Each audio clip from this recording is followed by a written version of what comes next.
मेघालय के चर्चित राजा रघुवंशी हत्याकांड में आरोपी सोनम रघुवंशी को सुप्रीम कोर्ट से फिलहाल बड़ी राहत मिली है। सुप्रीम कोर्ट ने उसकी जमानत पर तुरंत रोक लगाने से इनकार कर दिया है। हालांकि कोर्ट ने सोनम को नोटिस जारी करते हुए पूछा है कि उसकी जमानत क्यों रद्द कर दी जाए। सुप्रीम कोर्ट ने ये भी सुनवाई शिलोंग पुलिस की उस याचिका पर हुई जिसमें मेघालय हाई कोर्ट द्वारा दी गई जमानत को चुनौती दी गई है।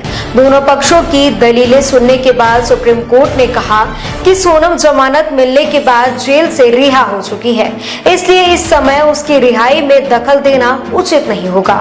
कोर्ट ने साफ कहा कि अगली सुनवाई तक सोनम जेल से बाहर ही रहेगी। अब इस मामले में अगली सुनवाई 9 जुलाई को होगी। सुनवाई के दौरान शिलोंग पुलिस की ओर से जनरल तुषार मेहता ने दलील दी कि सोनम पर गंभीर आरोप है।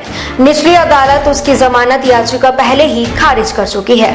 अगर वो बाहर रहती है तो फरार हो सकती है या फिर सबूतों से छेड़छाड़ कर सकती है। वहीं सोनम के वकील ने कोर्ट को बताया कि गिरफ्तारी के समय उसे कानूनी मदद नहीं दी गई थी और गिरफ्तारी के आधार भी स्पष्ट नहीं किए गए थे।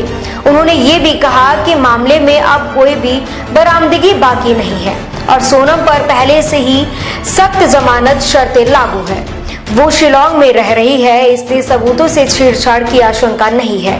सुनवाई के दौरान सुप्रीम कोर्ट ने ये भी सवाल किया कि अगर मामला इतना गंभीर था तो सोनम की रिहाई से पहले इस मुद्दे को क्यों नहीं उठाया गया।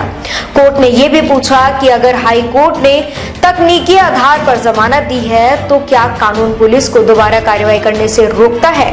बता दें कि 29 जून 2026 को मेघालय हाई कोर्ट ने सोनम रघुवंशी की जमानत बरकरार रखी है। इसके बाद शिलोंग पुलिस और राजा रघुवंशी के परिवार ने सुप्रीम कोर्ट का रुख किया है। फिलहाल सुप्रीम कोर्ट ने जमानत पर रोक नहीं लगाई है और अब सभी की नजर 6 जुलाई की अगली सुनवाई पर टिकी हुई है। देश विदेश की तमाम बड़ी खबरों के लिए देखते रहें किनी टाइम्स। वीडियो को लाइक करें, चैनल को सब्सक्राइब करना ना भूलें।